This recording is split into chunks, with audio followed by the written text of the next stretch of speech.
Voilà, pour ça Campara. Juste plus sérieusement, pour dire qu'on est tous en responsabilité, on gère tous des responsabilités, que ce soit des mairies, des intercommunalités ou des services d'incendie et de secours. Et j'écoutais Madame Boz avec attention, un bon budget, c'est un budget où on réduit le fonctionnement, où on monte l'investissement. Mais est-ce que dans le contexte actuel, les uns et les autres aujourd'hui, on peut arriver à faire cet exercice? C'est quand même difficile. Quand tu as effectif constant, quand on gère quand même assez bien et qu'un certain nombre de mesures nous sont imposées, je vous admire si dans votre commune ou dans votre intercommunalité, vous êtes à effectif constant et à un budget de fonctionnement en baisse. Moi, personnellement, je suis incapable de faire cet exercice, c'est-à-dire qu'à effectif constant, avec l'augmentation du point d'indice, etc., eh bien, automatiquement, on a une augmentation de cette année, je crois, de 3,5%, qui nous est imposée. Je ne parle même pas du GVT, etc. Quand on a une politique un peu sociale, on arrive de suite à des taux effectifs constants, je parle. Hein.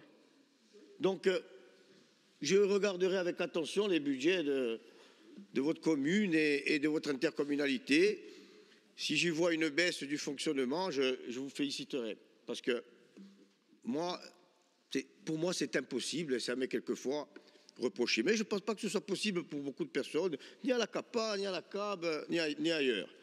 Ni à la communauté de communes Pascal Pau, ni ailleurs. Et sans activer le levier fiscal, bien entendu. Après, je pense que quand on dit que rien ne se fait, que c'est l'immobilisme, etc., ben, ça tombe bien parce que, regardez, je pense que ma collègue et amie Cathy Cognette, il a vu, c'est le Roustil est à l'honneur cette semaine sur Via Steel. 3 communes, pas nationalistes, hein, dont la mienne, hein, mais quand même qui ont eu des moyens considérables pour se développer. L'autre jour, j'étais à Ponténo, vous représentez le président, on inaugurait 3 appartements financés par la collectivité de Corse et l'État, et bien entendu 2 autres appartements achetés avec una Casa Bertucci, una Bada Bugnoul, et ces 3 maires unanimement me disaient que jamais ils n'avaient été autant soutenus par la collectivité de Corse. Jamais. Une boulangerie à Bizinchi, soutenue par l'ADEC, la CADEC, tous les montages financiers, etc., etc. Ça, c'est la réalité de ce qui se fait dans le rural profond, grâce à la collectivité de Corse, à l'État aussi, et grâce à tous les acteurs. Mais ça c'est du réel, c'est du concret. Perché Bizinchi, in Pastureccia, nei Valli Rostino, c'è poca gente, poca vita. Je vois Marité sourire parce que sorte di Pastureccia anche là, come Cathy di Bizinchi. Et là, on est tous obligés de reconnaître qu'on soit nationaliste ou qu'on ne soit pas d'accord politiquement, que l'action de la collectivité, elle est vitale. Je ne parle pas, bien entendu, de l'eau, de l'assainissement et de tout, Cathy, de tout le reste.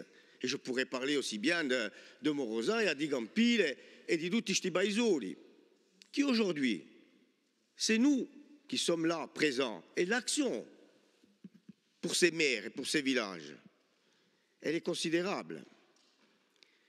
Et ce qui a changé, moi je ne parle pas du passé, ce qui a changé, c'est que tout le monde est traité de la même façon. C'est que tout le monde est traité de la même façon. J'insiste, et vous le savez toutes et tous, quelquefois avec un peu de retard, peut-être, à vérifier. Mais tout le monde, ce n'est pas parce qu'on est nationaliste qu'on a plus de subventions que les autres.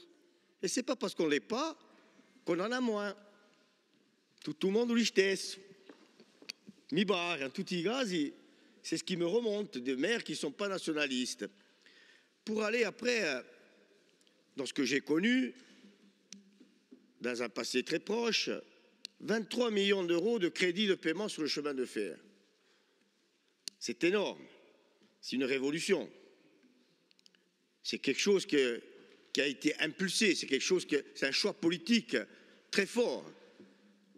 Et je pense que ça n'a jamais été fait. La CCVU, elle est mise en place aujourd'hui. Elle est là, elle est dans le développement. Et pour la petite boutade pour Xavier Lacombe, lorsque j'ai pris, je pense que Cathy Cognette était au conseil d'administration depuis le début de la SEM, nous avions quand même bien travaillé, lors d'une réunion avec les partenaires sociaux, j'avais dit que la CCVU serait mise en place et elle n'était pas prévue sur la Balagne, le PUI ne prévoyait pas la CCVU sur la Balagne. Et nous avions dit, j'avais dit, on mettra tout en œuvre pour que la CCVU arrive en Balagne. Et il y a un monsieur, un ami, un petit pouac, vous savez, qui dit, qui va d'être, Monsieur le Président, avec tout le respect que je vous dois, la CCVU en Balagne, elle arrivera lorsque les poules ont des dents. La CCVU est installée en Balagne actuellement, Madame la Présidente, grâce à vous. C'est vous qui avez allé décrocher les crédits européens. Et les poules ont des dents. Et les poules ont des dents. Alors je dirais que Udreno, on dirait Ranfolelli, e Poncobur un Portuetio, e ogni mica doni che va da io al contrario, perché l'aspetta con pazienza e tutti i meri della comunità di Comuna e anche al di là l'aspettano con pazienza. Donc voilà, je pense que je suis peut-être un rêveur, je vais peut-être un peu trop vite, mais l'histoire, c'est celle-là. Ça fait du bien de rêver. Mais quelquefois de réaliser ses rêves, c'est encore mieux. Et je pense que ce rêve-là, il sera réalisé très prochainement. Mais en tout cas, c'est la volonté unanime, et ce n'est pas Marité Mariotti qui va me contredire, de tout le monde. Pour revenir très concrètement sur quelque chose que je connais encore mieux, le service d'incendie et de secours. Parlons pas d'héritage. Guillaume Manet, il pourrait en parler mieux que moi. Mais des décisions qui ont été prises, je passe sur le contour de l'ancien président, des décisions qui ont été obligées d'être prises à l'époque, où on vend un siège social à une compagnie d'assurance et qui nous plombe pour les 30 ans à venir. Ça, c'est des décisions. Elles étaient là, hein, monsieur le Président. Qu'a fait la collectivité de Corse? Elle a racheté pour 6 millions d'euros et elle a permis au service d'incendie et de secours de se développer, de construire d'autres casernes. La caserne de Bastia qu'on inaugure, puisqu'il n'y a rien qui se fait, le 6 avril. Un dossier qui traîne depuis 25 ans. Insalubre, Cumeille, Grève et compagnie. On y arrive. La caserne Galeria, qu'on inaugurera sûrement, ça c'est sous ta mandature, je ne parle pas des Rousses et des touristes. La caserne de Galeria, Monsieur Guidoni, Carubedo, qu'on inaugure au mois de mai, dans le rural profond, où l'hiver, il y a tout au plus de 100 personnes, mais où l'été, on arrive à 1500. C'est ça le paradoxe aussi de notre budget. Est-ce qu'il fallait la faire ou pas la faire? Est-ce que ces 200 personnes, elles ont les mêmes droits que les personnes qui habitent à Calvi ou pas? Pour moi, oui. Pour nous, oui. C'est une décision politique forte. La caserne de la Porte, qui sera inaugurée au mois de décembre. Quand nous avions tout bien à Porte, à prima volta, il maire m'a detto che di più qui, facevo 20 anni che di gola, con tacce di ghiacciere, piediata a Usciastrava. Andate a Benawa, si bon quasi ho detto, et le 4 décembre, nous inaugurerons. Et je passe sur la rénovation de Cerviole, enfin je passe pas, mais la rénovation de Cerviole au mois d'octobre, Ghisonaccia, en collaboration avec la mairie, Ghisoni, qui est terminé, où les personnes ont intégré la nouvelle caserne qui est portée par la mairie et, bien entendu, le service d'incendie et de secours. Mais quand je parle de service d'incendie et de secours, c'est la collectivité de Corse, aujourd'hui. Dopo, può essere che facciamo un'onda, ma abbiamo appena anche qualcosa, piano piano. E quelli che sono le consigli amministrazioni, Asano, la rénovation de Luciana qui arrive, la rénovation de Ponteleccia qui arrive, etc., grâce à un investissement sans précédent. Sans précédent. Ça, ce ne sont que les bâtiments. Je ne parle même pas aujourd'hui des équipements, bien entendu, en termes de véhicules, en termes de lutte incendie. Et vous l'avez vu, ça porte ses fruits. Et nous sommes obligés, comme vous le savez, grâce à l'État qui investit dans le pas de capacité, de mettre notre quote-part. Ça, c'est du concret. Et je ne parle que dans mon secteur. Ça, c'est du concret.